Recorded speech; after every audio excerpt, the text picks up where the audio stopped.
I'd like to call the meeting to order. Can the clerk please call the roll? Just in case.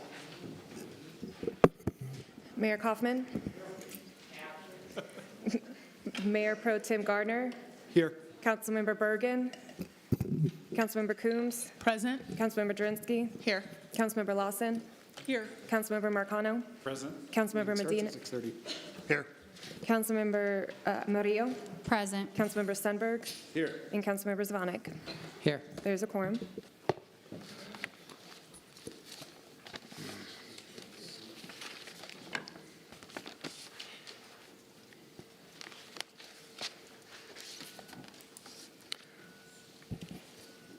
Please join me in an invocation. Dear Lord, we pray that you will bless and guide the decisions we make tonight.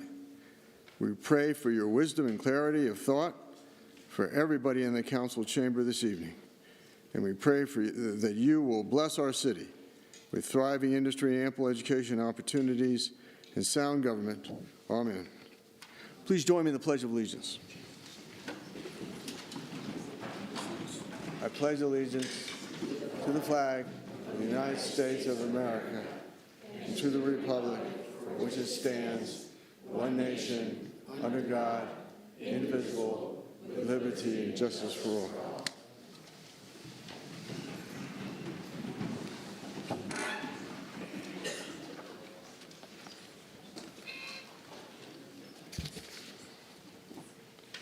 Executive session update. In executive session, we discussed negotiations and property transactions. Approval of the minutes. A motion is in order for approval of the minutes for May 8, 2023. Mayor, I move to approve the minutes. Second. It's been moved by Councilmember Sundberg, seconded by Councilmember Murillo to approve the minutes for May 2023. Discussion? Seeing none, call for the question on the approval of the minutes for May 2023. Mayor Kaufman. Mayor votes yes.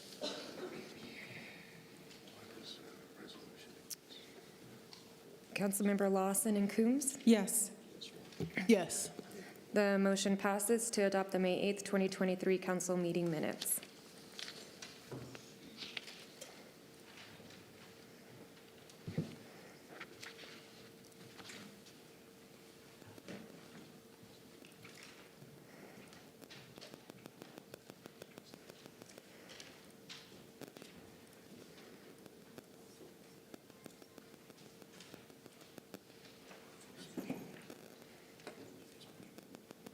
Proclamation for Asian American and Pacific Islander Heritage Month.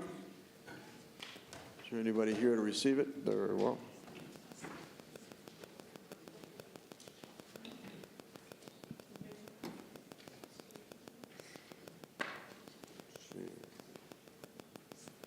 Okay. Thank you. All right, so if we can have Gigi DeGala and everybody else who is present from the Asian American Pacific Partnership and anybody else who would like to join in support.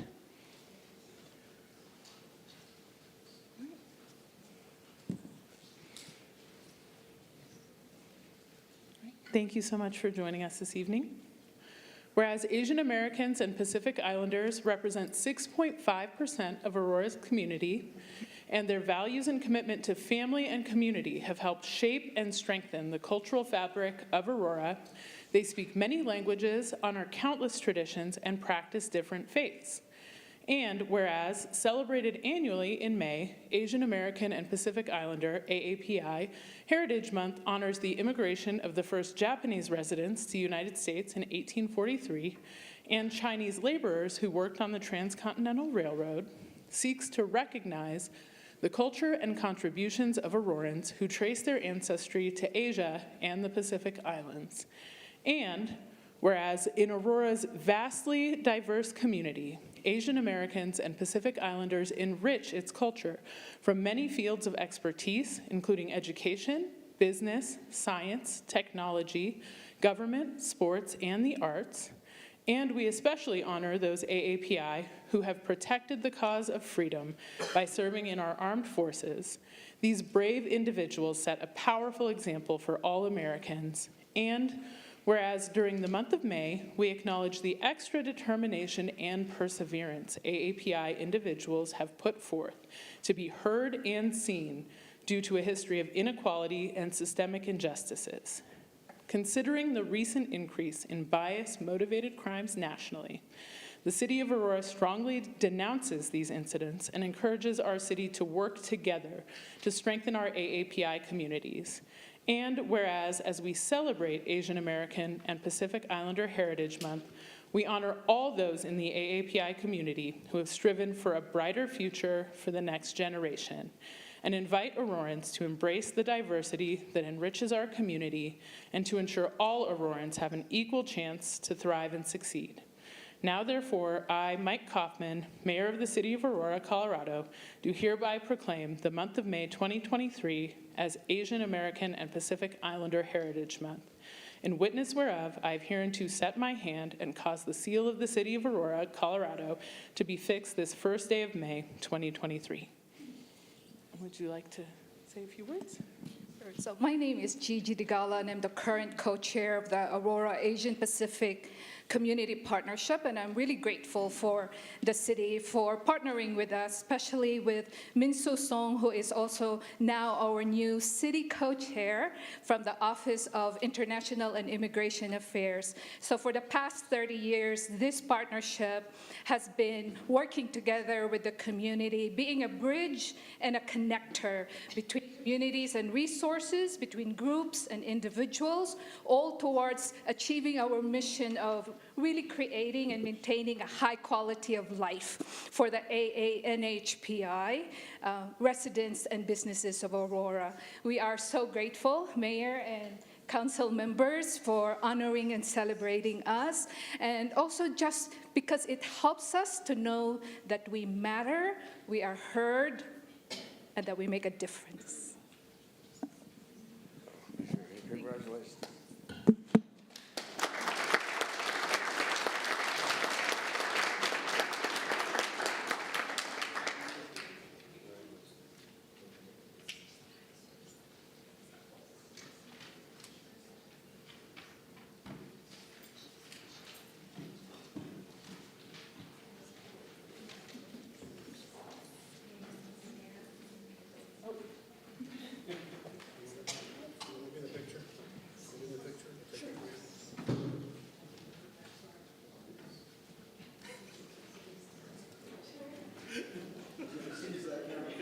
This is other duties as assigned.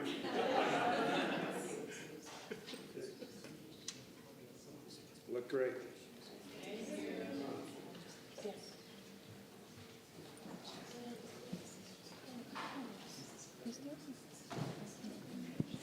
Mental Health Awareness Month.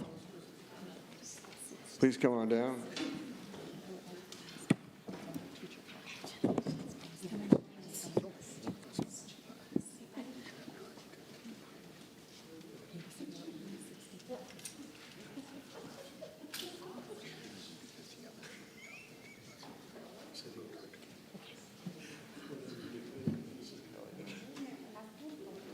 Very good thing. Whereas mental health is essential to everyone's overall health and well-being, and every citizen and community can help, and the stigma surrounding mental illness can help end the stigma surrounding mental health illness, and whereas mental health conditions are real and prevalent in our nation, as all Americans experience times of difficulty and stress in their lives, especially during the unprecedented pandemic that has impacted all of our lives with unique challenges, and whereas prevention is an effective way to reduce the burden of mental health conditions, and learning to recognize the symptoms of mental illness and seeking help when needed is critical.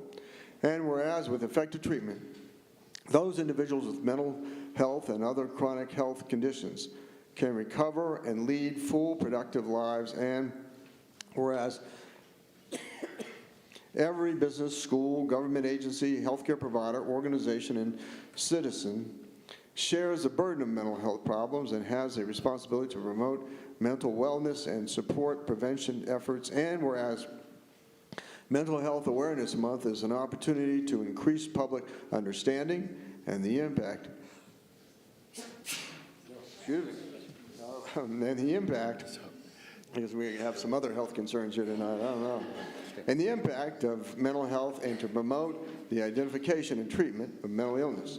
Now, therefore, I, Mike Kaufman, Mayor of the City of Aurora, Colorado, do hereby proclaim the month of May 2022 is Mental Health Awareness Month, and call upon the citizens, government agencies, public and private institutions, businesses, and schools in Aurora to recommit our efforts to increase awareness and understanding of mental health, the steps our citizens can take to protect their mental health and well-being, and the need for appropriate and accessible services for all people with mental health conditions.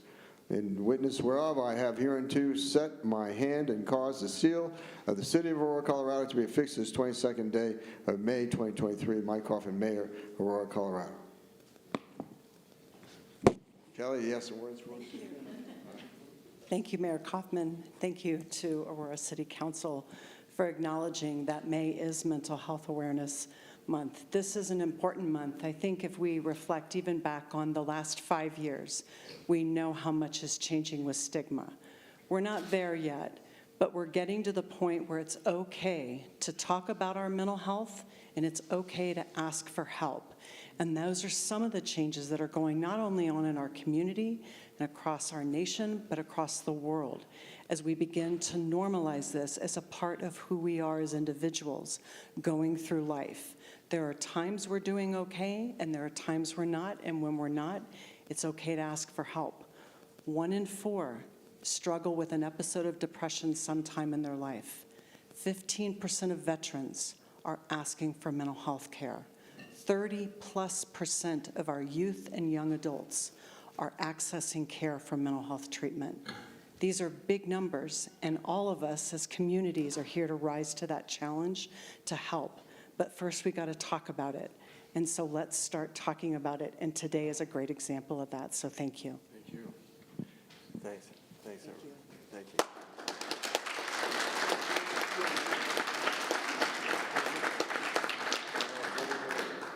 Thank you so much. Thank you.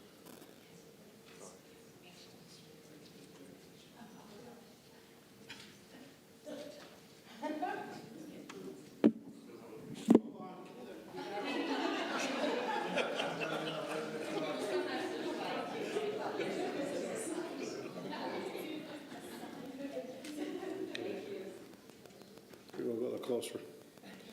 2, 3. Now look good. All right.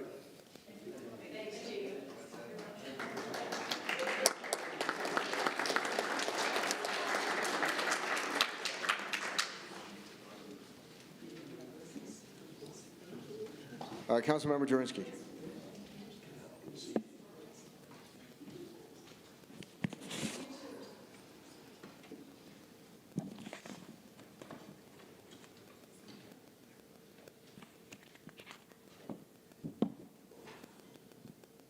Is Jeremiah Barenberg here?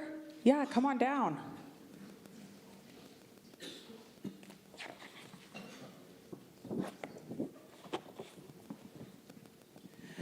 Whereas Jewish American Heritage Month has been proclaimed in May by every United States president since 2006, following 43 years of every Congress and president declaring a celebration of Jewish culture, history, and contributions to the United States. And whereas we offer hope and optimism through celebrating the vibrant heritage of Jewish Americans who have enriched our country and our communities for hundreds of years. And whereas, though an integral part of our city, state, and nation, more Jews feel less secure in American cities due to the alarming rise in anti-Semitic attacks, crimes, and violence, and how acceptable anti-Semitism and racism have become, and a quarter of Jewish adults won't wear, carry, or display items that might identify them as Jewish. And whereas 1 in 6 Jews have avoided certain places, events, or situations out of concerns for their safety or comfort, and the resurgence of this ancient hatred is a threat not just to Jewish people, but to all who value human dignity, inclusion, and compassion. And whereas Jewish Americans are an integral part of Aurora's history and have left an indelible mark on our city, thus we must create conditions that allow our Jewish neighbors and all community members to be safe, healthy, and vital while enriching life in Aurora. Now therefore, I, Mike Hoffman, Mayor of the City of Aurora, Colorado, do hereby celebrate and proclaim May 2023 as Jewish American Heritage Month.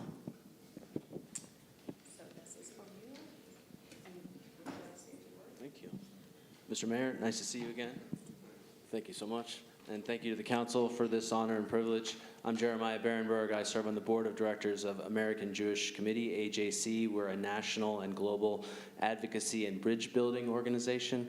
And on behalf of AJC, I'd like to thank you, Mayor, and the entire council. This is a great privilege. And as you said, many groups are experiencing challenges these days. I think the Jewish American population is aware of the history of anti-Semitism from what seems like time immemorial. I think what's different is that we live in an amazing country where there's incredible opportunity, and we have the support from folks in government, in business, and nonprofit sectors, and all of that is so important in speaking out. And with partners like you all, I think we can work to secure all of our future together. So thank you very much.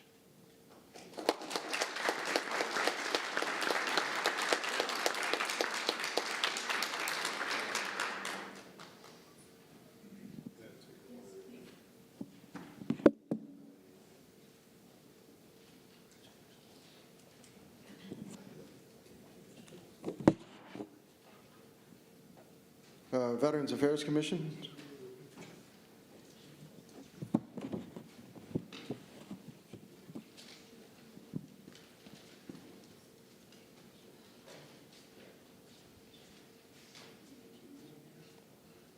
Ralph Charlip, Chairman of our Veterans Affairs Commission.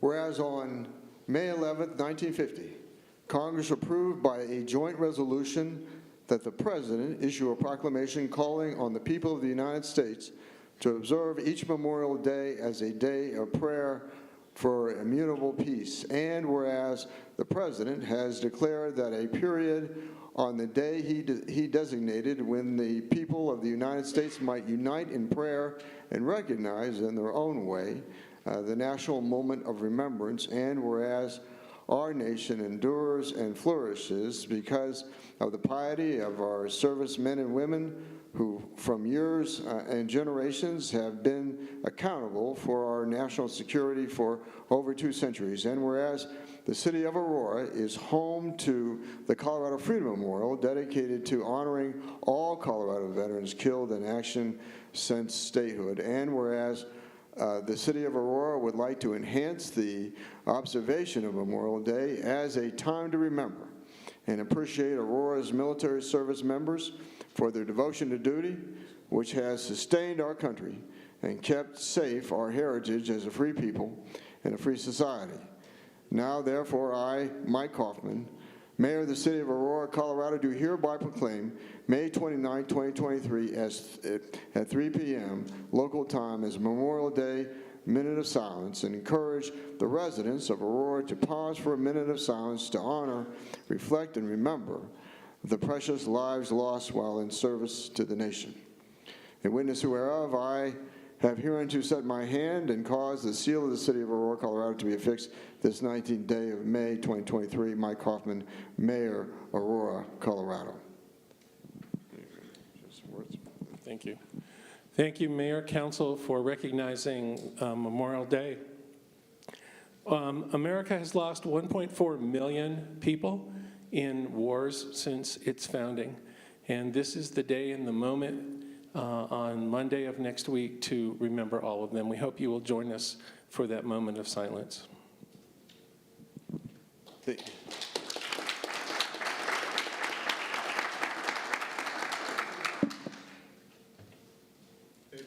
He would like a picture. Shot for a picture. Come down real quick.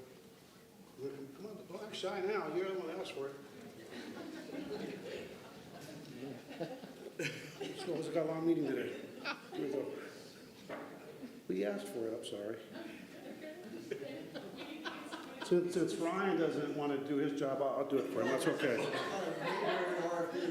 It's okay. I have my one bullet in my pocket too, so we're good. Okay, great. Thank you.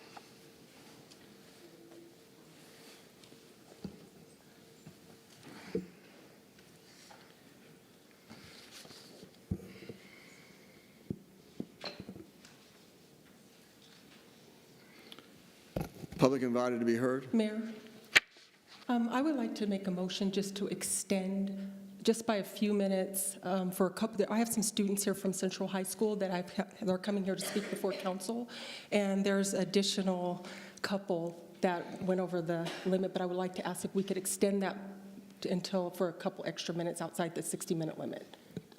Give me a Whenever they specific, come.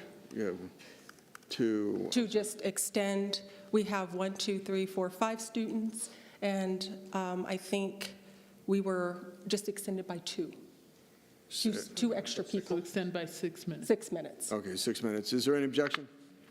Very well. Public invited to be heard. Ellen Wu, followed by Isamar Picardo.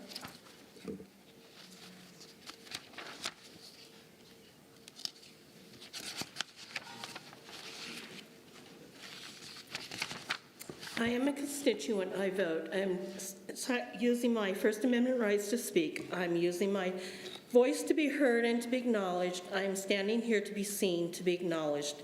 To those in this chamber, it does not matter if you are elected, hired, appointed. You're accountable to the people, not those that will further your own personal or political gains, your own selfishness, self-absorption, greed. There are those that have demonstrated and or continue to demonstrate the erasing of voices, erasing of people, erasing of communities, erasing of history. You are enablers of hate.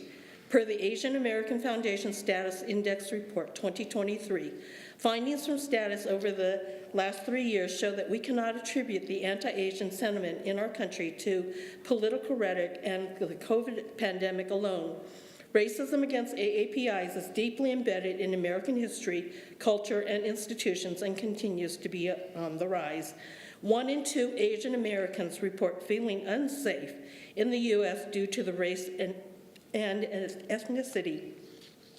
Nearly 80% of Asian Americans do not completely feel they belong and are accepted. The month of May is Asian American Pacific Islander Heritage Month. I take this time to not only reflect and honor my heritage, my ancestors, my elders, but also to remember those that have passed. I take this time to educate and remind others of events that are embedded in the fabric of AAPI history. May 6, 1882, the signing of the Chinese Exclusion Act. May 18th, National AAPI Day Against Bullying and Hate. This date was chosen in recognition of Vincent Chin's birthday, the victim of a brutal and fatal beating that occurred June 23, 1982. Vincent Chin was beaten with baseball bats by 2 white males, of which neither served 1 day in prison. May 10th, National Asian American, Native Hawaiian, and Pacific Islander Mental Health Day. May 20th, 2021, the signing of the historic COVID-19 Hate Crimes Act. Per APIA vote, we have made great progress in our fight against anti-Asian hate and other forms of bigotry, but as we celebrate this anniversary, let us remember our work is far from over. I thank those that stand with me on the journey against hate and that I am not alone on this journey. Less than 2% of government and philanthropic monies goes to the AAPI community, and that includes community-based organizations. The enablers of hate have made decisions and financial decisions, policy decisions that fuels and enables the hate, the systemic racism, oppression, suppression, colonialism, gerrymandering, the inequities and disparities not limited to housing, wages, water, social justice, health care, mental health care, education, gentrification, infrastructure, quality of life, social determinants of health. Because this is public record, this is a call for the resignations of Mayor Sundberg, Jurenski, Zvonek, Bergen, Gardner, Lawson, effective immediately. Isamar Picardo, followed by Deanna Meyer.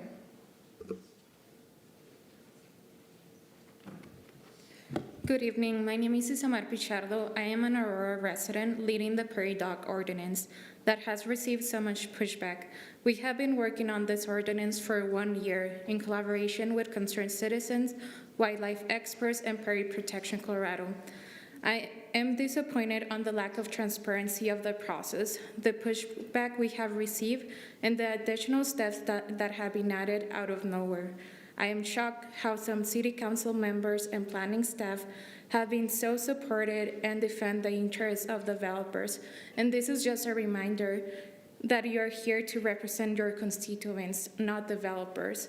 This ordinance was supposed to be voted last year on October, and it was sent to the wrong committee.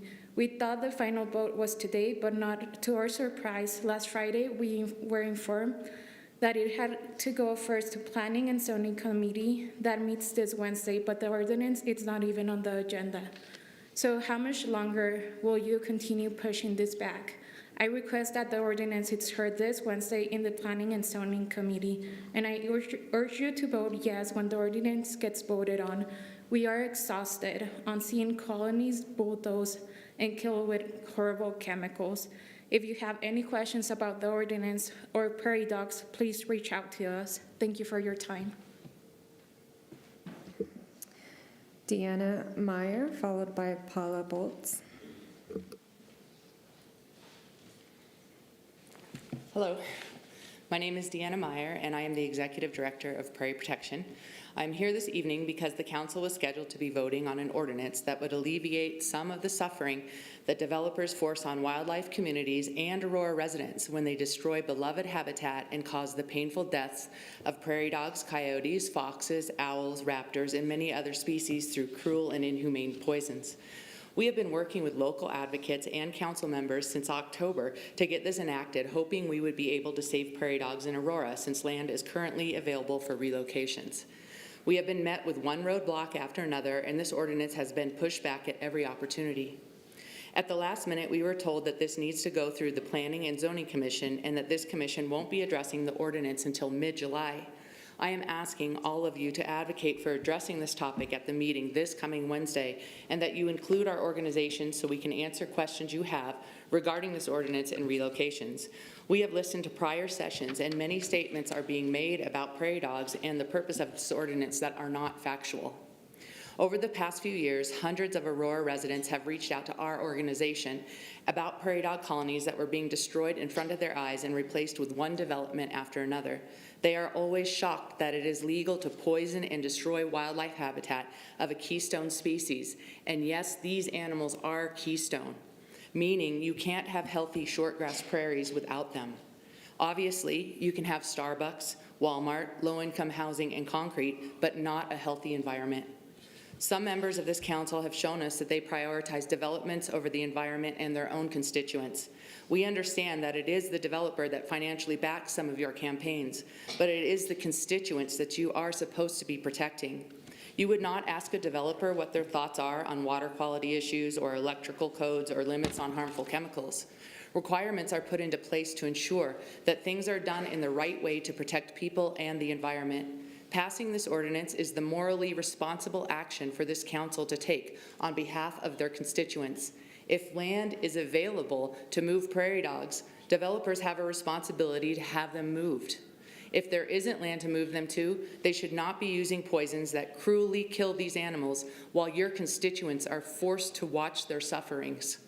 Ethical developers have no problem with this ordinance. I spoke with Eric Grodahl with DGB Properties, and he supports this ordinance because it would make him aware of non-lethal options available to his company, which he far prefers over killing prairie dog colonies. We are asking of this council, all we are asking of this council is to help alleviate the damage that is being forced on Aurora's wildlife and your constituents. Thank you. Paula Boltz, followed by Annalyn Van Houten.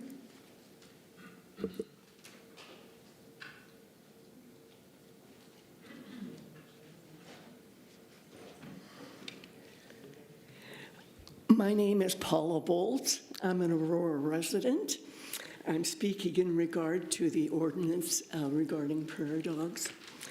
I've lived in Aurora in the Center Point neighborhood since 1979.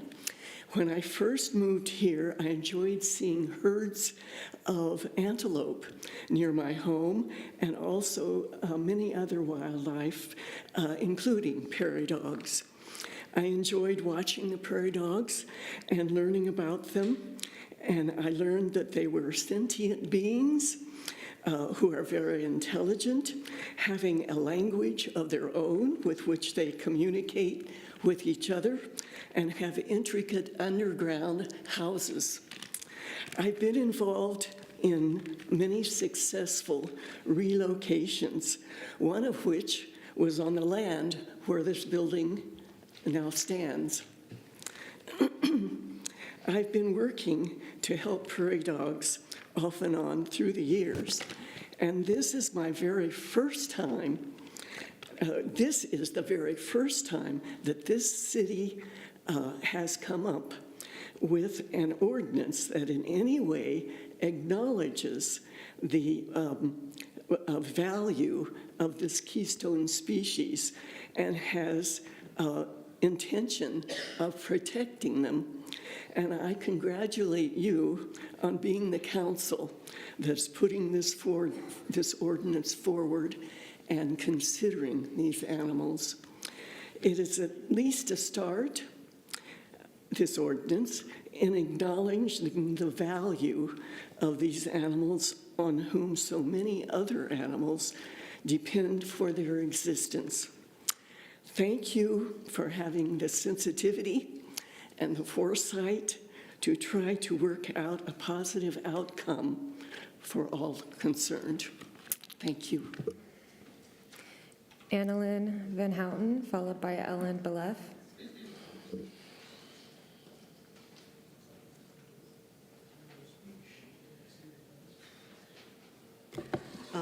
Hello, council members. My name is Annalyn Van Houten. I am a Aurora resident, and I am also a wildlife relocator. I'm here to speak out in favor of this prairie dog ordinance that would help my city be more responsible, active stewards of our native wildlife and native ecosystems within my hometown. The recommendations for this ordinance would decrease lethal control or eliminate it completely on public lands and use humane relocation to land where prairie dogs need to be restocked. Planning with developers far enough in advance could reduce the numbers of native species being killed annually through indiscriminate poisonings that kill all species living on prairie dog colonies in Aurora. It is our goal to provide a workable tool that provides enough lead time to address conflict areas and to safely relocate well before groundbreaking so that native species are not being killed needlessly because of lack of planning for the future. The continued killing of thousands of prairie dogs not only kills prairie dogs, but it also kills other native wildlife that also inhabit the prairie dog burrows at the time of extermination. This is a massive negative impact on the surrounding wildlife community, which relies on prairie dogs and other species in their burrows for food for themselves and to successfully raise their young. As humans, if something gets in our way, our first response seems to be to take the quickest and easiest way out, which too often is killing. As stewards of our local environment, we all have a responsibility to lessen our tremendous negative impact and to protect our already threatened shortgrass prairie ecosystem and declining keystone species while still working with our greater community. I urge you to lead by example and implement a non-lethal measures and better planning for the future through implementing this ordinance to have species in place far enough out so as to reduce conflicts between wildlife and other land uses.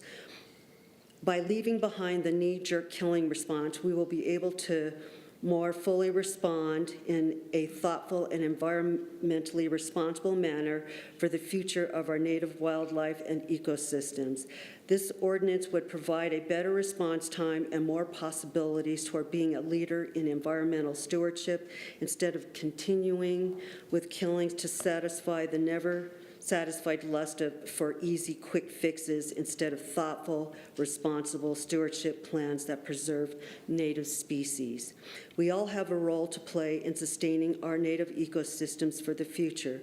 Without them, our planet and environment is at a greater risk in the future. I ask you to be responsible land stewards that meet the needs of your local citizens and the wildlife and native species they support. Thank you. Ellen Beleff, followed by Sophie Ann Scott.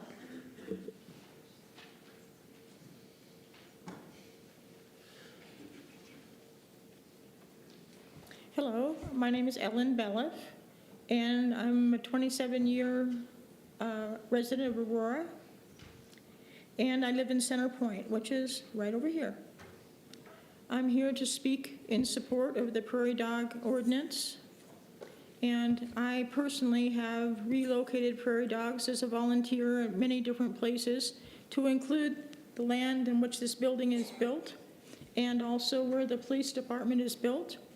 We relocated those prairie dogs to the Plains Conservation Center where they're thriving now. There's 2 colonies out there.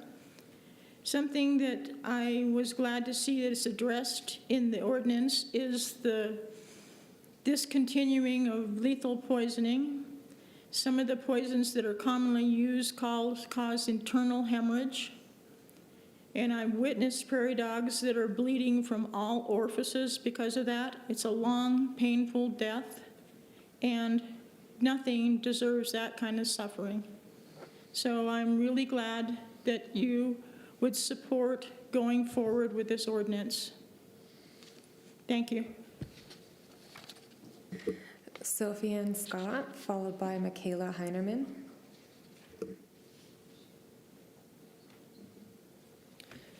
To the members of City Council, I'm here today to comment about Aurora's prairie dog ordinance. I heard that you're not voting on the ordinance tonight, but I'm here to plead with you. Please, please vote to approve the ordinance soon. Each and every day, prairie dogs are being poisoned and are suffering inhumane deaths as developers continue to build buildings and parking lots on our open spaces. If you vote now to approve this ordinance that requires developers to move the prairie dogs, if there's land available, then some of the few colonies we have left can be saved. Only 1% of all prairie dogs on Earth are still alive. Prairie dogs are a keystone species that support the survival of so many other valuable creatures, like red-tailed hawks, foxes, burrowing owls, and even endangered species like black-footed ferrets. Without prairie dogs, many of these other species will die too. It's the least we can do to save an entire species. I'm only 14, and I want my children to be able to see these adorable animals someday, and it makes me sad to see them being killed so fast. Prairie dogs have their own language and even have different words for a German shepherd that walks through their colony versus a coyote. They're also very social and greet each other with kisses. Their habitats are being taken away more each day, and it is up to us to do something now to save them. Please, let's do our part to save them before it is too late. You have the power to do the right thing for an entire species. Please help them. Thank you. Michaela Heinerman, followed by Robbie DeYoung.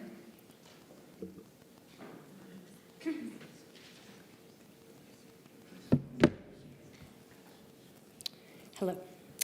I am here today, along with residents of the city of Aurora and Arapahoe County, to address the lack of protection afforded prairie dogs, a keystone species and a species of concern. Many cities, such as Boulder, Lafayette, Thornton, Parker, and Longmont, have shown compassion and concern, yet Aurora continues to reap the benefits of development without consideration for its original residents. Aurora has systematically ignored the merciless poisoning of these keystone species, as well as the secondary poisoning of non-target species, inclusive of domestic pets.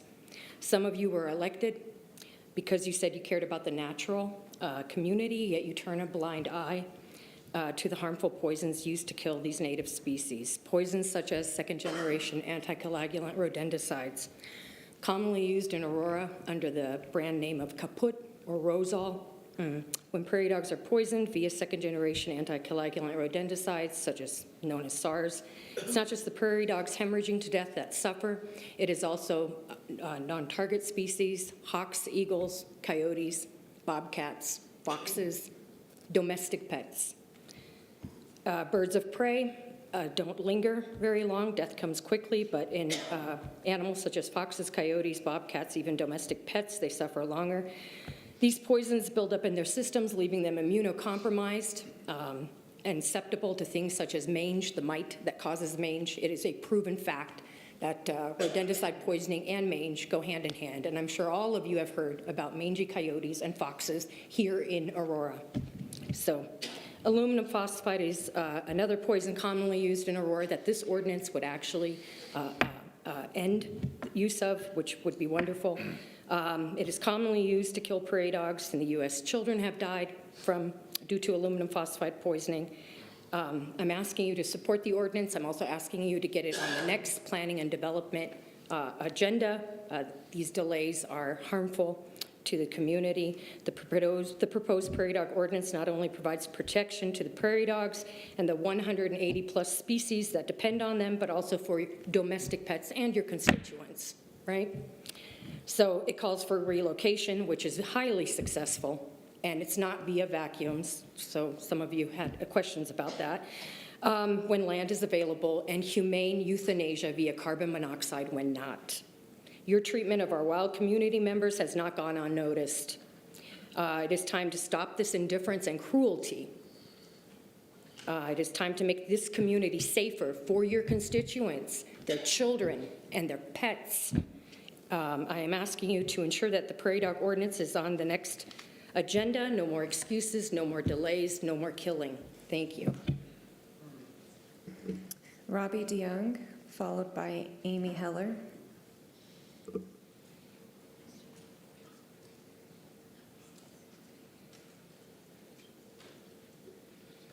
Mayor, Council, thank you. First of all, I'd like to say thank you for not only earlier this month, you making this senior month. I really appreciate that. I went home right away and told my grandkids and my kids. But I'm also very appreciative of honoring the Asian community during this month. I have a son-in-law and 3 grandkids that have Asian descent. I also have 4 grandkids that have Hispanic descent, and the rest of us are Vikings, but that's another story. The reason why I am here today is, well, it has to do with our crime rate here in Colorado. Now, everyone knows, because of the group that I'm part of, that I am very staunch when it comes to auto theft, vandalism, and the rest that goes along with that.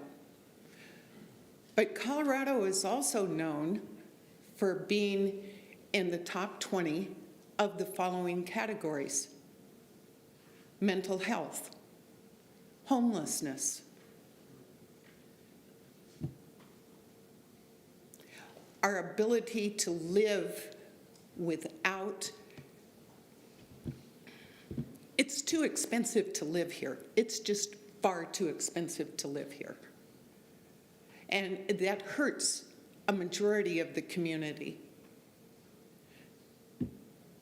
I had a list of different things that we are at the top of. And it's really sad. Very, very sad. I think the worst I have heard to date, I heard today.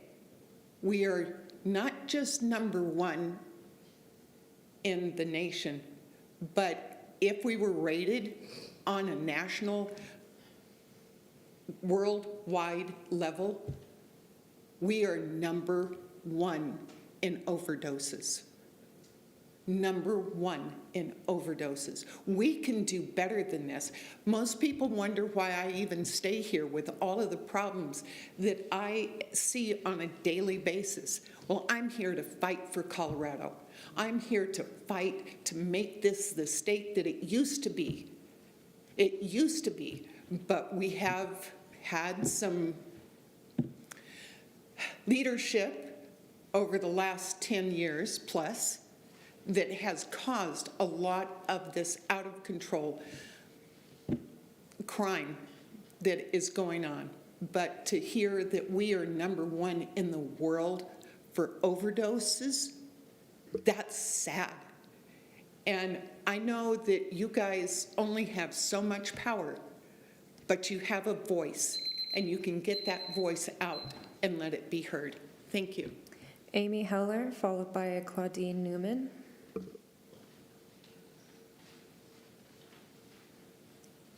Hi, my name is Amy Heller, and I'm quickly realizing I should have used larger fonts. This is my first time addressing the council. I'm still getting used to reading glasses, so I'll do my best here. I'm also an Aurora resident. I'm also here about the prairie dogs. Thank you for giving space for me to speak, and thank you for your attention. Prairie dogs are amazing animals with a sophisticated communication system and loving family groups.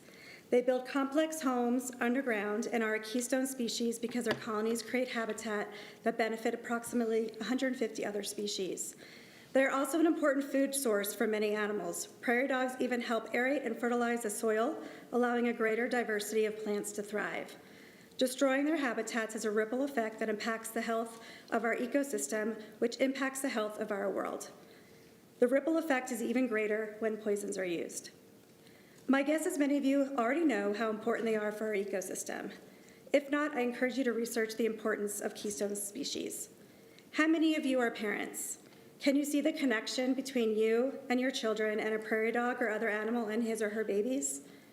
I encourage you to spend some time watching a field of prairie dogs to see the connection and love that is shared between them. Where do we draw the line for compassion? Where do we consider the lives of other beings over money? When do we recognize that we aren't the only ones on this planet and start treating other living beings with compassion because it is the right thing to do?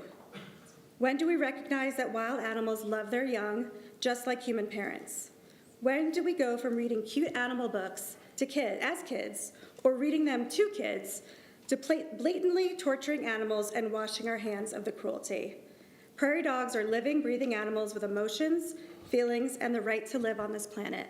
Just because they don't speak a language we understand doesn't mean they are not special and deserving of our respect. I'm hoping we can come together with a common goal of relocating prairie dogs on land that will be developed versus the various cruel and inhumane methods currently being used.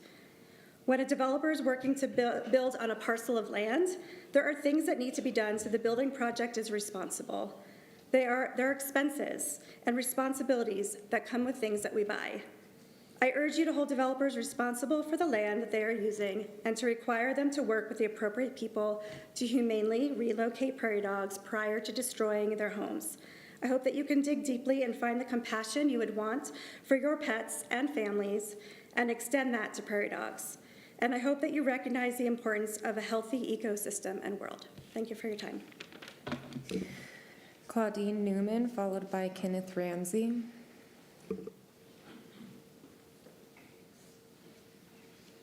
Hi, council members. My name is Dina, or Claudine, and I've been an Aurora resident for 2.5 years. I moved here from the East Coast for a job at the Wild Animal Sanctuary, and hour drive every way, and obviously I love animals, adore animals, and COVID started, and there were some people let go, myself being one of them, and I thought, well, what am I going to do now?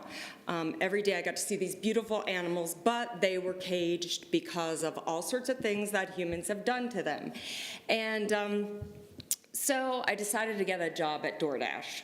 And I wasn't planning on speaking today, so forgive me if I run off on some tangents. Everybody here told you all the wonderful things about the prairie dogs, which is why I'm here. But I want to tell you a little bit of a story. So I decided to do DoorDash, which is where you go to restaurants, pick up food for people, and deliver it. And I did this full-time for 2 years. So I'm in my car 6-7 hours a day. And all I do are pass these prairie dog colonies. Now, when I first moved here, you know, Colorado, I'm from the East Coast, Colorado, there's horses, there's elks, there's moose, that's what I'm thinking when I get there, right?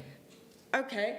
I see a prairie dog first time, I squeal. I'm like, oh my God, this is the cutest thing. They don't have them out on the East Coast, right?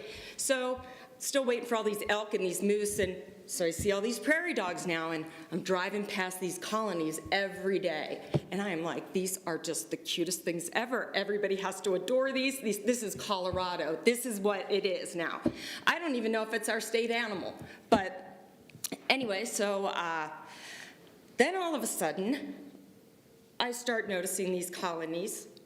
There's like, instead of 100 there, I'm like, gosh, it seems like there's a lot less there today. Maybe it's just the weather, so forth. And I start doing some research and, read all these things. There's a lot of negative things out there about them, people telling you and stuff. And I'm like, I'm doing some research, and there's like all these benefits. Why doesn't anybody else know about these benefits? It affects our environment, it affects this, all these other animals, 180 species it says, I don't have all this stuff documented, but I read all about it, and it doesn't seem like a lot of other people know that. I'm like, why not? So I'm thinking, they're moving these prairie dogs. Of course they're moving them. Why wouldn't they? There's land everywhere. So I start, digging a little bit more. I'm like, now look at all that construction. God, they move these so fast. I want to help move these things, so forth and so on. I just keep seeing building after building go up. And, they're not really filling these buildings. They're putting up lease signs, and I'm all right, I got to find out what's going on with the prairie dogs because I want to help move them. Am I really this naive, Dina? There has to be an ordinance in there. What is somebody telling me? There's not an ordinance to relocate these animals when there's land? I don't understand it. I do not understand it. So I guess what I'm saying is, please, please pass this ordinance. These animals deserve it, and so does Colorado and Aurora. Thank you. Kenneth Ramsey. 3 minutes. Kenneth Ramsey, followed by Shane Joshua Michael Clark.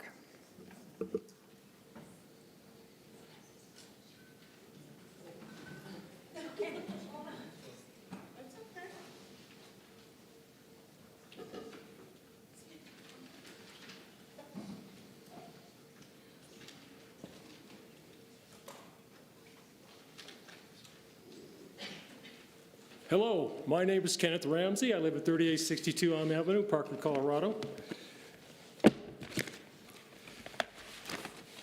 This is a DVD movie of a movie titled Nature Makers.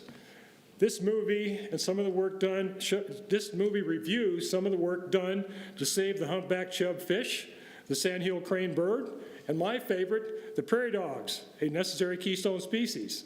I will leave this DVD and a printed copy of my comments with you. Thank you for your work on the new City of Aurora Prairie Dog Ordinance ending the use of dangerous rodenticide poisons on prairie dogs, wildlife, and pets. Relocation of prairie dogs must be a first priority over killing. Without proper rules, we see a phenomenon called the tragedy of the commons, where everyone attempts to use a common resource for their own benefit. Think of the buffalo. Wildlife belongs to all of us. Every day, somewhere in Colorado, prairie dogs are run over, buried alive, drowned, shot, blown up, chased away, or trapped and killed. This killing is done in plain sight for anyone to see. The sights and sounds of these killings haunt me and keep me awake at night. All animals have emotions, families, friends, and enemies. Climate change, floods, fires, thrill killing of wildlife, poisoning of wildlife, and poaching of wildlife are all increasing in Colorado. But prairie dogs provide food and shelter for so many other animals, birds, and insects. And prairie dogs are the most effective tool for getting precipitation into our aquifers. The late environmental engineer and author Alice Outwater explains this complex process on page 76 in her book titled Water, A Natural History. On the subject of poisoning, man-made surfactants, sometimes called PFAS chemicals, are now documented at more than 21,000 sites in Colorado. This is a threat to all life in Colorado and to our economy as well. I grew up in Colorado. This is my 75th year. Colorado has changed so much. Bringing back and protecting Colorado wolves is the best thing to happen in Colorado in my lifetime. And I am delighted that we have an excellent plan for helping our ranching and farming families adjust to this better world for wildlife. We will all enjoy the benefits of this long overdue effort. Let us do a better job protecting prairie dogs as well as soon as possible. Governor Polis, Senator Bennett, Senator Hickenlooper, and all the other government officials, including you, who have worked so hard to stop the tragedy of the commons in Colorado, deserve and get my high praise. Thank you. Shane Joshua Michael Clark, followed by Willessa Santon.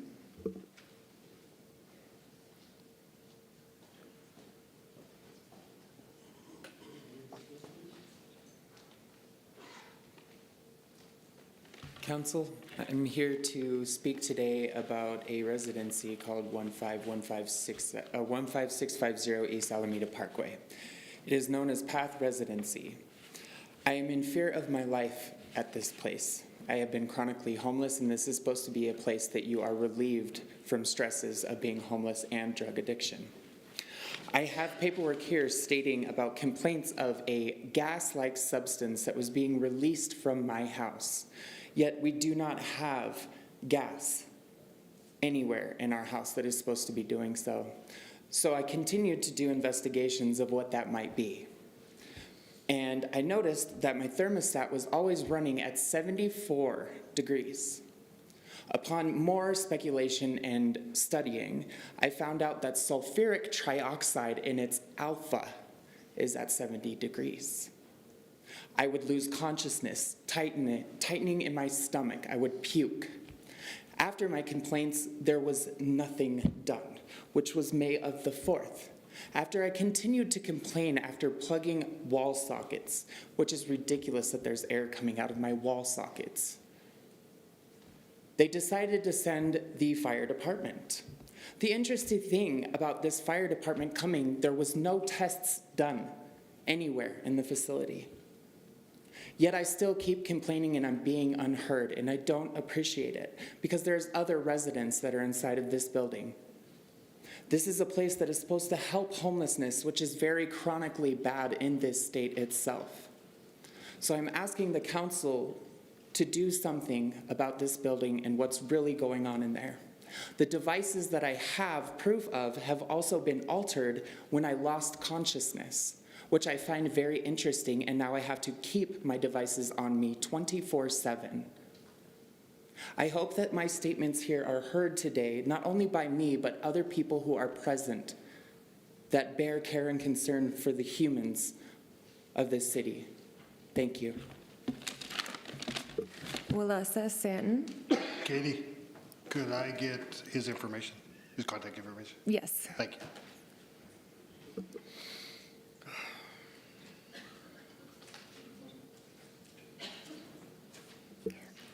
Willessa Santon.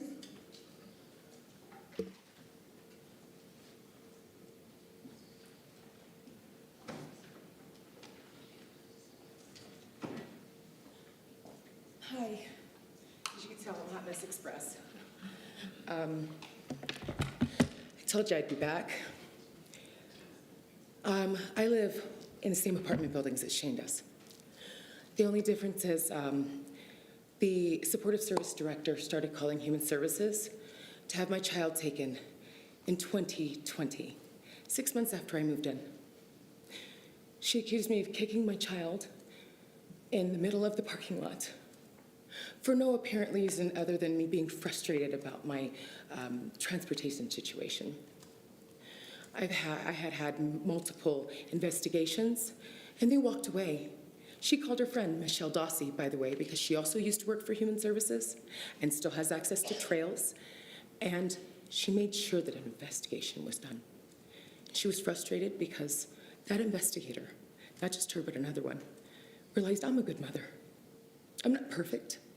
I hope to God I never want to claim perfection, because gosh, it's a big bill, but I will say this, I love my son with everything in me, to the point where I decided to pull a rabbit out of a hat and come and see you. I'm about to be evicted by this same apartment building, and I have black mold in my apartment that I've been complaining about for 8 months. By the way, I've been complaining on YouTube, Facebook, Google, you name it, because I have a big mouth. And this is the only mouthpiece that that little boy has. And it's not going to stop until he has some justice. I'm asking you for help.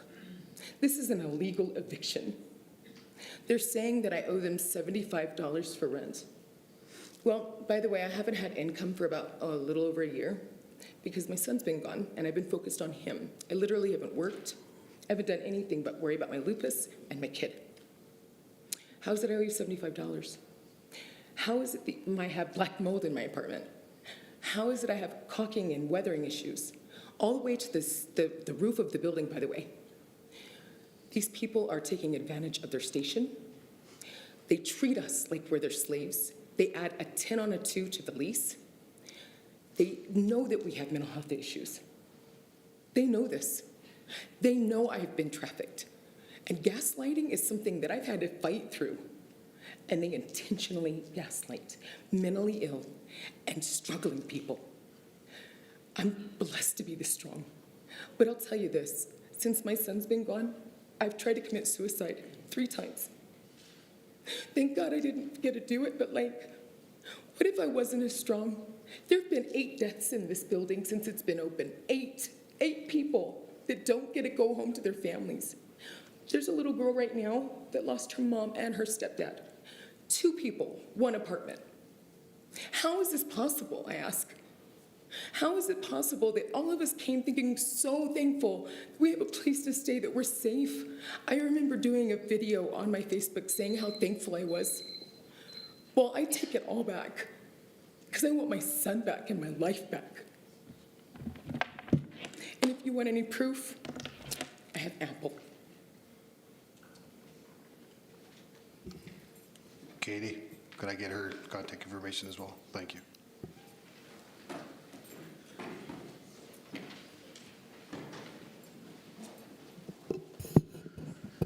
Mayor, can I make a statement about the last speaker?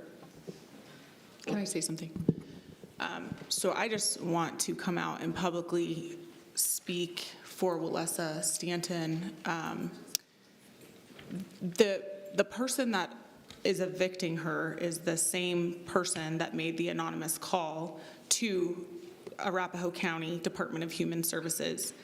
If this eviction happens, she faces losing her son permanently. So I want that to be publicly known, how this system works. And I've been fighting this fight for people like Walesa for a year now, and I would ask my colleagues to please join me in this fight. Please proceed. My name is Nirio Malwa. I'm from South Sudan. I'm a senior at Aurora Central High School. Today, my classmate and I will talk about the research we did on the challenge immigrants have starting a business in Colorado. The form of the interrogation were through interview, survey, and meeting with business owner. Registered. Immigrants play an important role in creating jobs and contributing to the economic in 2017 in the United States. More than 3 million immigrant entrepreneurs, employment 8 million people, and provide 1.3 billion in sales. 1 in 3 businesses in Denver and Aurora are immigrant owners, and they are contribute a lot of the economic. We will discuss the idea for the bill to help immigrants to start their own business. Thank you.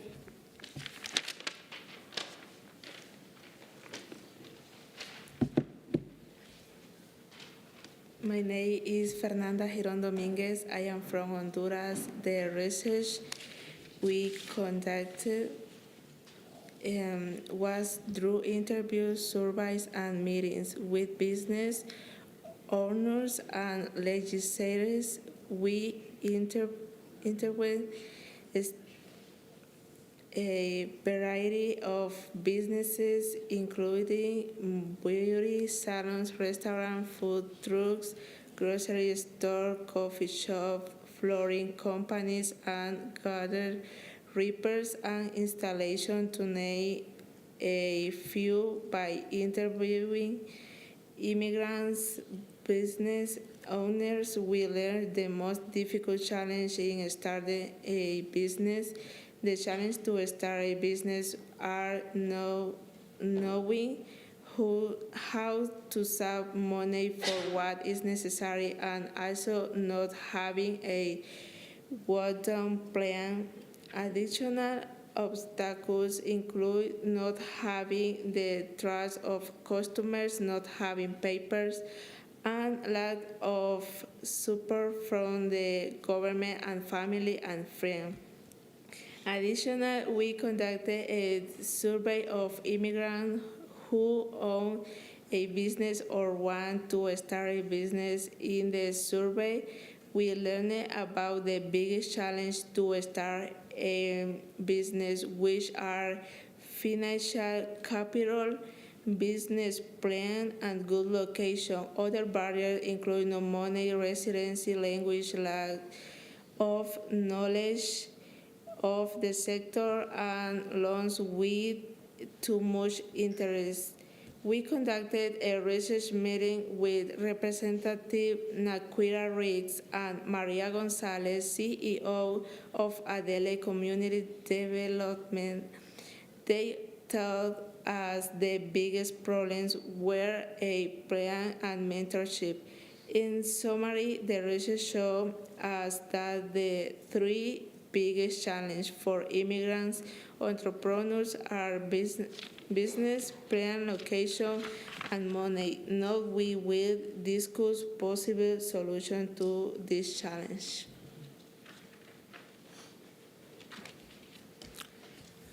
Hello, my name is Hassan Zakaria. I am from DRC, Congo. I'm here as a senior at Aurora Central High School. The title of the bill is an act to enrich Colorado by supporting immigrants and educators. This bill provides a location for mentorship, education, financial assistance, and loans. The program will start in Aurora because Aurora has the highest percentage of immigrants in Colorado. If successful, the program will expand into other Colorado cities.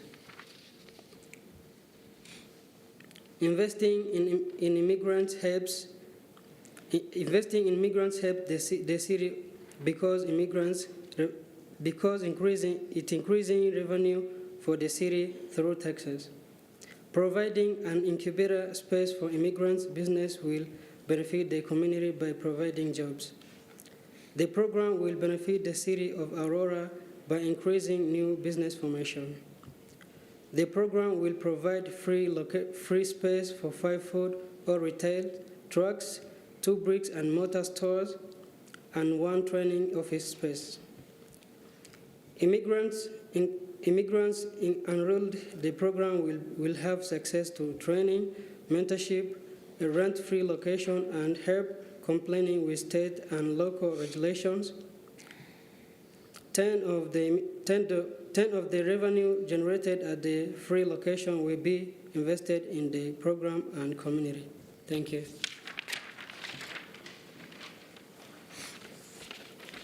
Hello, my name is Maylene. I am from Colombia. Investing more in immigrant business is a way for Aurora's economy to grow.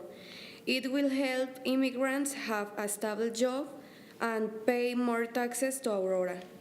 The law will help immigrants because they will have a location to able to save of their business as well as help in consulting and administration of side business. The best of all will be held with licensing and permits so as not to have problems. Providing an incubator space for immigrant business will benefit the community by providing jobs. The law will help Aurora because it increases because revenue for the city through taxes. It will help support the city, immigrants and refugee population by providing a pathway to have ownership. We want the program to start in Aurora because it is diverse and will bring innovation to the city and provide an example for the rest of the state. This program is important because the more business there are, the city will have more taxes since each thing that is bought brings money to the city. Additionally, the program will benefit Aurora by increasing the formation of the new business. Thank you.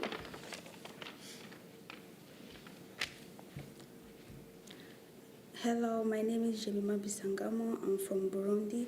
In inclusion, we research to help us many things about laws and then business.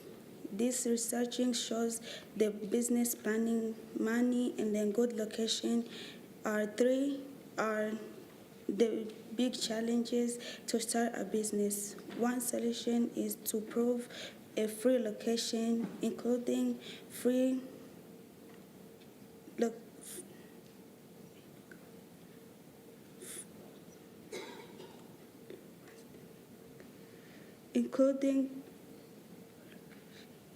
laws and then contrast to immigration entrepreneurs. This bill will defending the communicate by proving a job and then invert 10% of the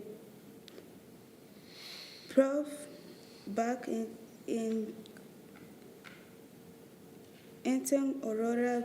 The bills wonder be investment in Aurora or Colorado and Aurora by creating new business and then inclusion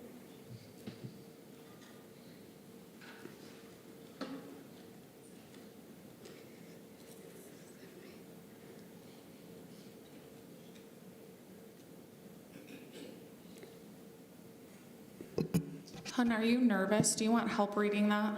Yes. You want help? You're doing a great job, though. Yes, you are.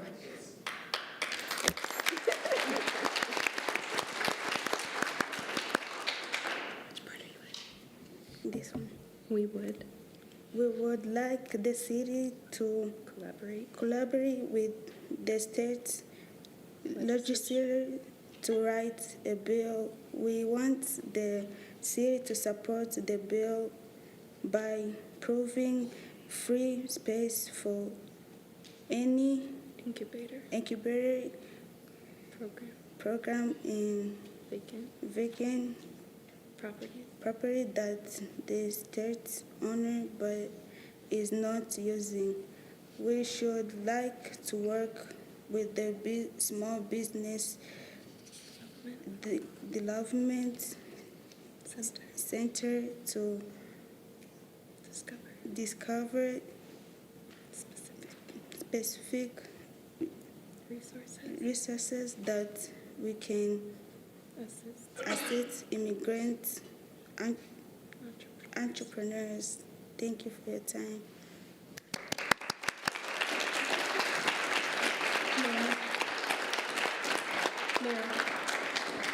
Mayor, can I just say just a couple words? Councilmember Lawson. That's it. I want to thank the students from Central. It's not easy to get up in front of this dais. Even, I don't care who you are, it's very nerve-wracking, and you guys did a fabulous, fabulous job.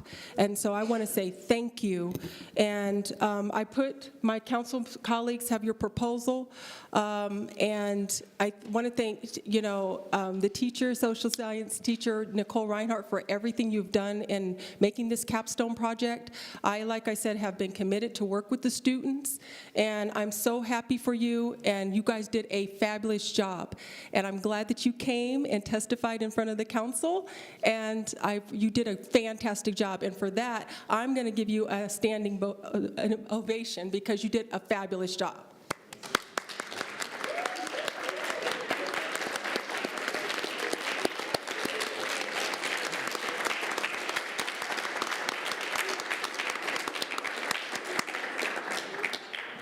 there further public invited to be heard? No.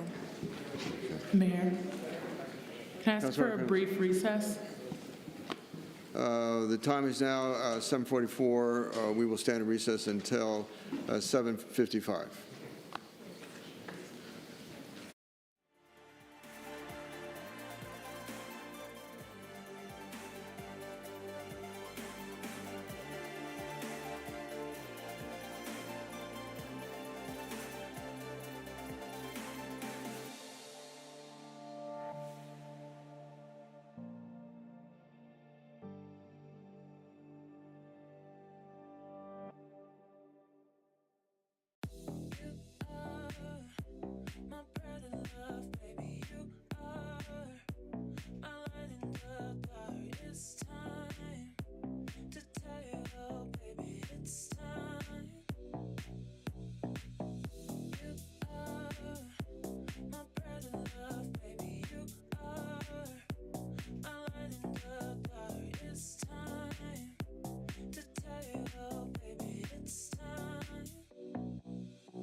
Council is now back in session.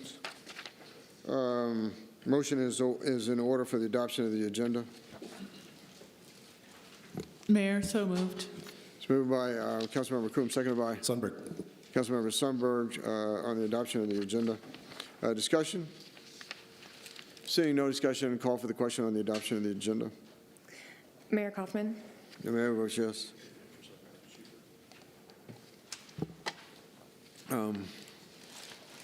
Councilmember Zvonik. Yes. Councilmember Sundberg. Thank you. The motion passes to adopt the agenda. Question before us now is the adoption of the consent calendar motions of 10A1 to 10A to 10C3. Motion. Mayor, so moved. It's been moved by Councilmember Coombs, seconded by Marcano. Councilmember Marcano. Next, adoption of the consent calendar resolutions and ordinances. Item number. Mayor, we need to vote on the motions. Oh, I'm sorry. Calendar. We have a motion and a second to approve the consent calendar for discussion. Call for the question on the adoption of the consent calendar. Mayor Kaufman. Mayor votes yes. And Councilmember Lawson, thank you. The motion passes to adopt the consent calendar for motions. Next question before us is the adoption of the consent calendar resolutions and ordinances, item number 11A1 through 11B1. Motion is in order.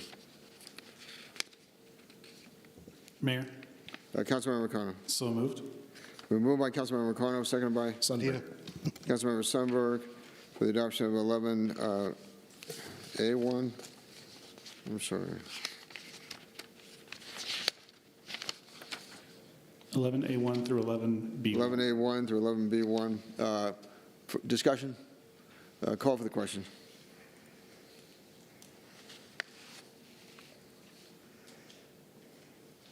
The motion passes to adopt the consent calendar for resolutions and ordinances. Clerk, now please read the title to 12A. Item 12A is a public hearing in consideration of Resolution 2023-61, approving the First Amendment to the amended and restated service plan for Aurora Crossroads Metro Districts Number 1 and 2, and approving an amended and restated IGA between the City of Aurora, Colorado, and the districts. Public hearing is now open. Presentation by staff.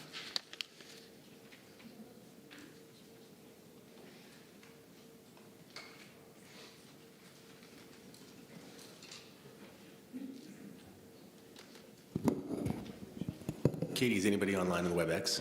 Serena? We will double check, but I don't believe that we see them on. But we'll check. Give us one moment.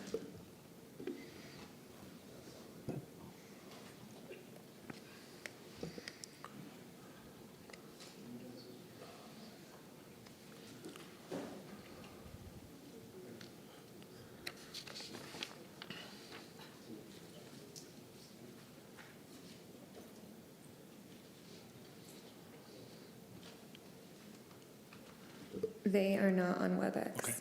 Okay. So, Mayor, I'd suggest can we table this, close the public hearing, and table it for another meeting with the staff, or can we move forward with it without the staff presentation? My apologies, I don't know why staff isn't here.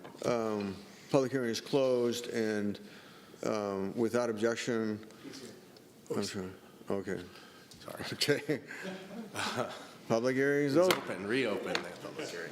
Presentation by staff on number 13A. I'm sorry, 12A.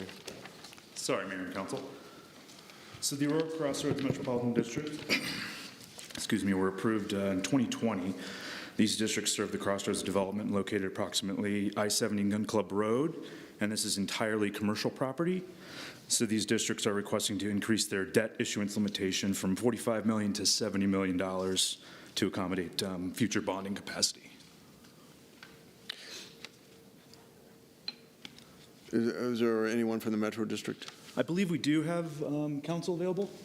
Yes, in case there are any questions. No Okay, separate so no presentation by the applicant. Are there questions of staff or the applicant? Seeing none, public hearing is closed and a motion is in order.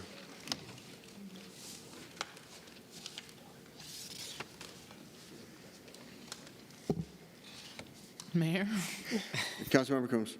move to approve 12A. It's been moved by Councilmember Coombs, seconded by? Mayor, second. Second by Councilmember Lawson to approve item number 12A. Discussion? Seeing no discussion, call for the question on the adoption of 12A.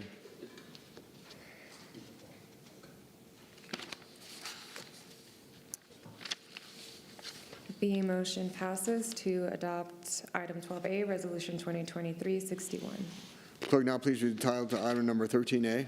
Item 13A is ordinance 2023-14, authorizing the use of lease purchase financing to acquire certain equipment during the 2023 fiscal year pursuant to the terms of an equipment lease purchase agreement by and between the Aurora Capital Leasing Corporation as leaser and the City of Aurora, Colorado as leasee, authorizing officials of the city to take all action necessary to carry out the transactions completed hereby. Presentation by staff. Good evening. I'm Teresa Sedmak, the City Treasurer. I'm here to introduce ordinance number 2023-14, authorizing the 2023 heavy fleet financing. The city has historically utilized this method of financing to acquire heavy fleet equipment.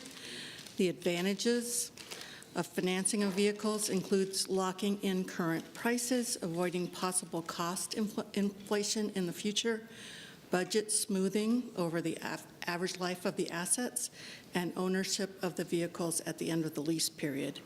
This ordinance authorizes the city to utilize lease purchase financing to acquire 5 dump trucks, 1 grader, 1 backhoe, 1 asphalt milling machine, 2 fire engines with included equipment. The ordinance allows for a maximum borrowing amount of $7.5 million, which we currently anticipate to be closer to $6.5 million, a maximum interest rate of 5.75%, currently estimated to be in the 4% to 4.5% range if issued in today's market, and a maximum term of 11 years. Staff requests your approval of the first reading of the ordinance. Questions of staff? Seeing none, a motion is in order. Mayor, Councilmember Coombs. move to approve 13A. It's been moved by Councilmember Coombs, seconded by? Medina. Seconded by Councilmember Medina to approve item number 13A. Discussion? Seeing no further discussion, call for the question on the adoption of item number 13A.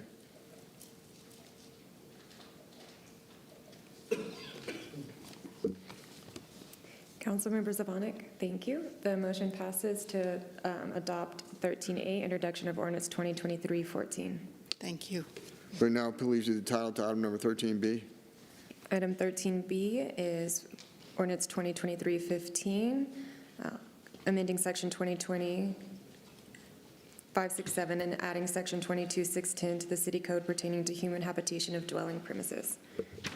Good evening, Mayor Kaufman and City Council. Sandra Youngman, Manager of Code Enforcement. I'm here to talk to you about a request for an amendment to Chapter 22, the Health and Housing Code, to add 22-610, unfit for human habitability, which defines when a structure is unfit for human habitation, which includes no heat, electricity, or water, defines running water, and also removes the reference of Tri-County Health Department from the definition of applicable health laws. Questions to staff? Seeing none, a motion is in order. Mayor, Councilmember Cano. move to approve 13B. It's been moved by Councilmember Cano, seconded by? Jurenski. Seconded by Councilmember Jurenski to approve item number 13B. Discussion? Mayor. Councilmember Cano. Thank you, sir. I want to thank Sandra and Jessica for their work on this. The property that kind of spurred this into action is actually in Ward 4. Several residents brought to my attention this property that had effectively squatters living in it. We're going to talk a little bit about what that property looked like in the next item. But tying up our habitability requirements is a really important task for the city to accomplish so that we can get these issues dealt with sooner rather than later. Unfortunately, our residents had to struggle nearly a year with this happening near their home, literally right next door or across the street in some cases. And that's completely unacceptable. So I want to thank staff for their work on this. It's going to make it much easier to abate these kinds of nuisance issues in our city in the future. Further discussion? Seeing none, call for the question on the adoption of 13B.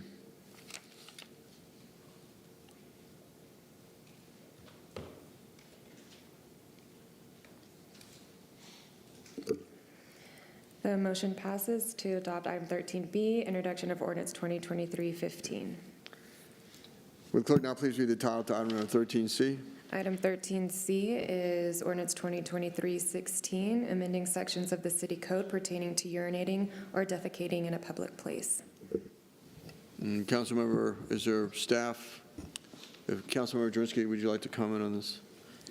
Yes, so as Councilmember Marcano said, this one does go along with the last item, and as well as Sandra and Jessica, I would also like to thank very much the officers from the Aurora Police Department that worked effortlessly also as well to try and get this house under control.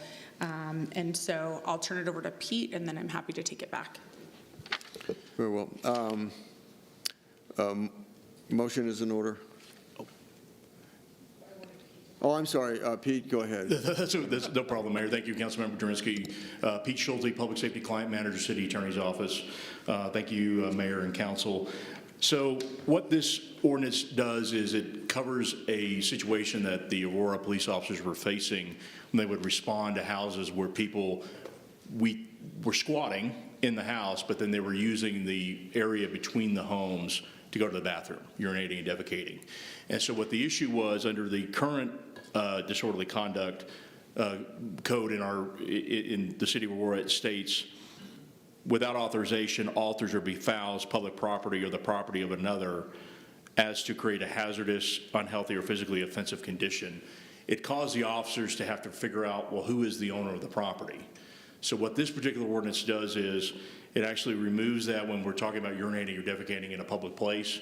So if the police officers come across somebody who is doing that in the areas between two homes, that's technically private property, but it's in a public place, they could then enforce disorderly conduct statute with this amendment. So what it would read after the ordinance, if you choose to adopt it, it would be alters or befouls public property or the property of another, which includes, but is not limited to, urinating or defecating in a public place, so as to create a hazardous, unhealthy, or physically offensive condition.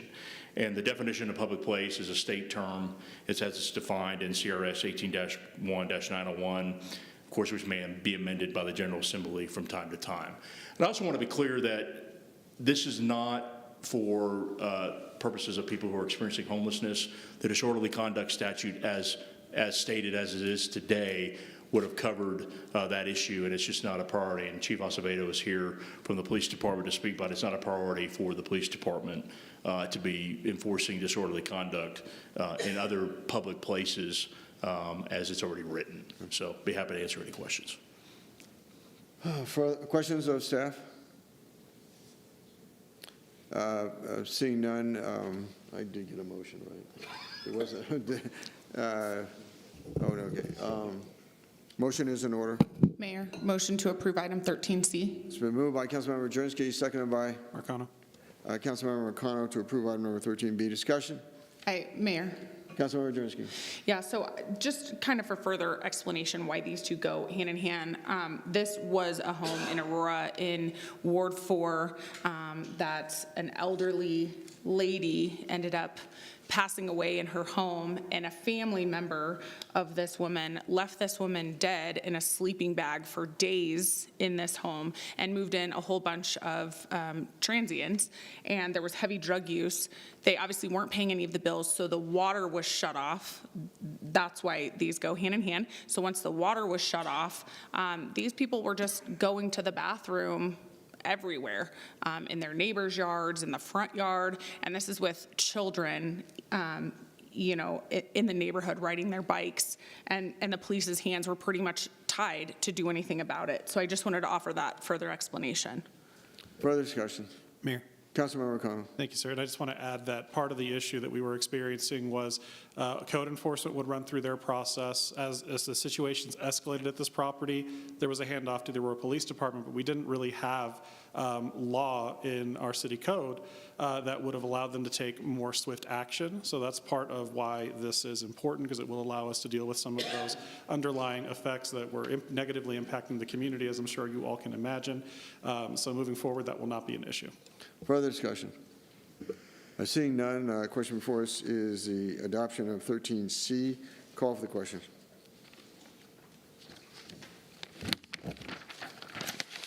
Councilmember Sundberg. The motion passes to adopt ordinance 2023-16. Okay. Clerk, now please read the title of item number 15A.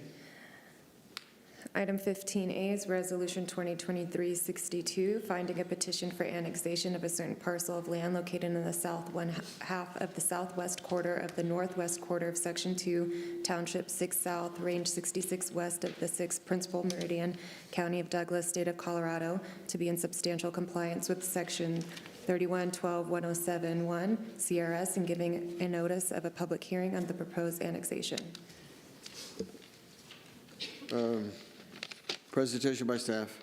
Good evening, Mayor and Council.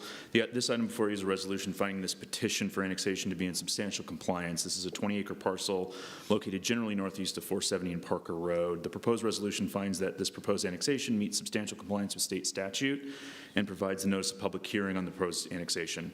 This parcel does fall within the city's annexation boundary and meets contiguity requirements. The initial zoning ordinance will be presented to council subsequent to the annexation, with the annexation ordinance, and will follow the city's comp plan. This is a residential land use, and they do have a concurrent master plan in process with the city. This annexation will be considered over 3 council meetings. This is step 1 in that process. Council considers the approval of the resolution, making the finding that petition is in substantial compliance with statutory requirements, and we're asking the public hearing be set for July 17th, 2023. There's no formal presentation by the outside applicant, but I'm happy to answer any questions. Questions to staff? Seeing none, motion is in order. Mayor, I move to approve 15A. It's been moved by Councilmember Sundberg, seconded by? Mayor, second. Seconded by Councilmember Lawson to approve item number 15A. Discussion? Seeing no discussion, call for the question on the adoption of item number 15A.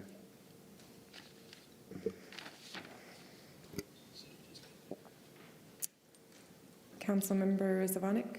Thank you. The motion passes to adopt Resolution 2023-62. I forgot to read the land acknowledgement at the beginning of the meeting. The City of Aurora acknowledges that we gather on the territories and ancestral homelands of the Cheyenne, Ute, Arapaho, and Lakota peoples, past and present. We also recognize the 48 contemporary tribal nations that are historically tied to the lands that made up the state of Colorado. Indigenous peoples have remained committed to the stewardship of this land over many centuries. As these words of acknowledgement are spoken and heard, the ties that these nations have to their traditional homelands and to their vital place in the ecosystem are renewed and reaffirmed, and we are called to be better stewards of the land we inhabit as we continue to work to meet the needs of our entire community. Reports that I had a interesting time this morning doing a ride-along with Animal Control Officer Julie Martinez, and who did an amazing job, very dedicated professional, and I observed there was a fox that went into a, what is it, those things that go into the basement. Window well. And so it managed to finally get out with a board down there just prior to us arriving. But the call was that homers were concerned about the fox. And then, of course, unfortunately, we had a dead raccoon to deal with. She had a dead raccoon to deal with, I observed. And then, what was it? Oh, there was an animal welfare visit that APD went into a house, and there were a number of puppies in the house, and one was very ill. And so, interesting that one of the APD officers ended up saying, you know, if you know, if you don't want this puppy, I'll take this puppy, and took it to the vet. And so hopefully the puppy survived, but it was pretty ill. A beautiful dog. But the most interesting thing was, then I asked her, I said, well, what was the most interesting case that you've ever had? And it was pretty unfortunate, but it was a townhome where they were hoarding, and there were 130 cats in this townhome. And it was just really, and she had to get the cats out. And it took like 2 days to get the cats out. And some were dead, a lot were ill. And it's when the homeowner had to go to the hospital. And people were complaining about the smell and the odor and everything. And they finally went in to do a welfare check, and 130 cats were there. Now, that doesn't include the dead ones. Ouch. And so with that wonderful note, Councilmember Lawson. Thank you, Mayor. I'm going to give my legislative update for the Federal, State, and Intergovernmental Relations Committee. The Colorado legislative session has ended with a total of 620 bills introduced this year. The governor has until June 7th to sign, veto, or let the bills pass this session become law without his signature. The Pfizer Committee will have an end-of-the-session report on state legislative activity the city has engaged in at the June 16th meeting, as well as a presentation from Adams County. Lastly, Aurora Water recently traveled to D.C. to meet with our federal delegation to discuss city water priorities. I just want to say last Thursday, myself and many of my colleagues, including the mayor, we attended the annual police memorial. And that is a memorial where there's a tribute to officers in Aurora and around the state who have lost their lives in the line of duty. And I just want to say, for me, I'm putting my perspective on it, it really gives you the reality, the importance and acknowledgement of what our officers do and sacrifice, and the importance of their services to not only our residents, our neighborhoods, and our community. So I want to just say thank you. Councilmember Gardner. Mayor Pro Tem Gardner. Oh, Mayor Pro Tem Gardner, sorry. Thank you. Stand corrected. So I want to bring up a proposal that became public last week, and you know, it would radically alter the structure of our government, and you know, I have a lot of concerns about it. We became aware today that this group is purporting to call themselves Term Limits for a Better Aurora, and I want to show why that's ridiculous. 4 lines in a 13-page document that talks about term limits. This document radically alters the structure of our government, and they're using 4 lines when we already have term limits in place to lie to the public to get on the ballot. I would hope that my colleagues would not support this effort. I would hope that residents won't sign this petition if it gets on the ballot. I would hope that residents vote no. And I also want to thank my colleagues tonight for unanimously supporting and reaffirming our support for a council manager form of government. Thank you. Councilmember Drinsky. Yes, thank you. I attended the Armed Forces luncheon honoring current members of the Armed Forces. And I just want to remind everybody that the next at-large town hall is coming up June 15th at 6 p.m. And that's at the People's Building, which is 9995 East Colfax Avenue. And the topics are the budget, the consent decree, and general updates. Councilmember Zvonek. No report. Let's see, Councilmember Murillo. Thanks, Mayor. Just wanted to give a couple shout outs. May 13th was the opening day for the Rebel Marketplace. That's a farmer's market type event held at the Del Mar Park near the Aurora Center for Active Adults. It's on the 1st and the 3rd Saturdays of each month. So if you're in the area, I would really encourage you to show up. They've been doing this for a few years now, and James, the person who founded it, is also a micro farmer of color in Aurora. So we really want to support a local food ecosystem, and that's one of the ways that you can do that. That a lot of their vendors are also from the BIPOC community, and they have you know, everything from, you know, baked goods and, you know, naturally sourced ingredients to more medicinal type of support, but wanted to give them a shout out for a great kickoff to the year and encourage you all to attend if possible. And also a shout out to another constituent, Sisto Tay. She's been hosting a Master Urban Gardening class for folks in the 810, 811 zip code. Again, wanting to improve and strengthen the local food ecosystem, especially for folks who have capacity to garden in their own backyards or support one of the community gardens with Denver Urban Gardens. Thank you. Councilmember Sundberg. Thank you, sir. Let's see, exciting things happening in Ward 2 entertainment-wise for ideas, but I can't talk about them, they're secret. Armed Forces Recognition Luncheon was good. Let's see, it rained a lot, obviously, and I serve on the Cherry Creek Basin Water Quality Authority. It's exciting at times, right, Allison? Your basement flooded. Yeah, my basement did flood, by the way. The importance of a sump pump, everyone. Don't overlook it. So the reservoir did rise by 10 feet at Cherry Creek and a substantial amount of damage through the park as well as washing out a road.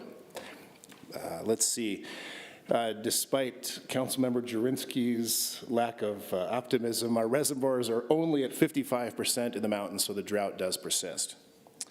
Attended a Salvation Army event in which they had an open house and talked about all the great things they do for our city, including providing programming for our pallet homes. Open Space Advisory Board with Councilmember Marcano and the Jewel Wetlands, that was interesting. And the Police and Law Enforcement Memorial. And it kind of hit home because my stepfather passed away and I went to his funeral in Fort Collins, but he was a pioneer in the Fort Collins Police Department from 1966. He worked there for 33 years and really was intent on establishing and promoting relational policing. He did a great job there. Thank you. Councilmember Medina. Thank you, Mayor.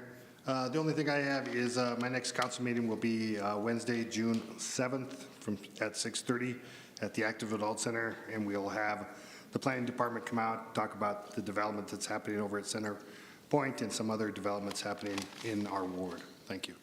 Councilmember Marcano. Thank you, Mayor. So I had the opportunity to attend the 2023 Asian American Hero of Colorado Award ceremony, which was held in Ward 4 yesterday morning. So I just want to once again offer my congratulations to this year's honorees and to the previous awardees. And thank you all for making our city and our state richer and a more vibrant place to live. And I also want to express thanks to Mayor Pro Tem Gardner for organizing the presser earlier and for our colleagues, current and prior, for coming out to support and standing together in solidarity to support our council manager form of government and oppose the mendacious efforts from some dark money organization trying to lie their way onto our ballot. Our next Ward 4 meeting is going to be on Thursday, June 8th at 6:30 p.m. at Colorado Early Colleges. We're going to be getting a recap on the 2023 legislative session from Representative Eman Judah, followed by open Q&A on legislative and city issues. So I hope you can all join us then. Councilmember Coombs. Thank you, Mayor. And I want to echo the sentiments of my colleagues regarding the strong mayor ballot proposal and say that I was contacted by a constituent of mine today who was told that it was to prevent city management corruption, and that that's what people were being told as they were being asked to add their signatures to the ballot outside of the grocery store. So just another example of the dishonesty that is taking place in the ballot collection process regarding this measure. So just want folks to pay attention, pay close attention, and consider why it might be that folks need to be dishonest about what it is they're asking you to vote on. In addition, I would like to echo Councilmember Sundberg's comments about the Cherry Creek Reservoir. I was able to do some hiking there with a friend earlier this week, and the water was extremely high, and you could not get to a large number of the trails and trailheads. It was pretty extreme, and I've received a lot of questions about why the water is not being released from the reservoir, so maybe I'll ask Councilmember Sundberg if he's had any reports from the Basin Authority on that.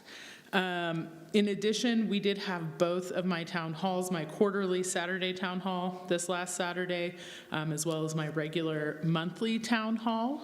And the monthly town hall was on the budget. We had some really thoughtful discussions from constituents. And on Saturday, we discussed public safety and the youth violence prevention program. So thank you to everyone who attended for your thoughtful questions and comments. I also had the opportunity to attend the Asian American Hero Award, the Police Memorial, and I echo my colleagues' comments on those. I was able to attend the Aurora Youth Water Festival, which I didn't know was in its 30th year. And it was a really fun event, and the young people, I could see we're learning a ton. Our staff really put a lot of time, along with the community partners, into providing information on a wide range of topics, including aquatic nuisance species, which were on our agenda today. But I was really impressed with all of the work and all of the opportunities for our young people at that event. And then I was also able to participate in a lobbying workshop with the Society of General Internal Medicine last week at the Gaylord Rockies. So I thank them for the invitation and for choosing Aurora to host their event. And finally, tomorrow is the last public hearing for the Charter Review Ad Hoc Committee. We will be hearing about the public safety provisions for the charter review that are being brought forward by APD and AFR, and that's tomorrow at 7 p.m. here in council chambers. Thank you. The one thing that I failed to mention was that the next weekend is Memorial Day weekend, and there at the Colorado Freedom Memorial is the annual Colorado Remembers ceremony. That will be held on Saturday, May 27th, and the Freedom Memorial is located at 756 Telluride Street, and there will be a free pancake breakfast, although they encourage donations between 8 and 10 a.m. The program, Colorado Remembers, will take place between 10 and 11 a.m., and you're encouraged to bring your own lawn chairs because they don't have seating for everybody. And then from 11 to 1 p.m., there will be static displays of military equipment and tours of the memorial itself. That's Colorado Freedom Memorial. And so with that, no further business before the City Council. The meeting is adjourned.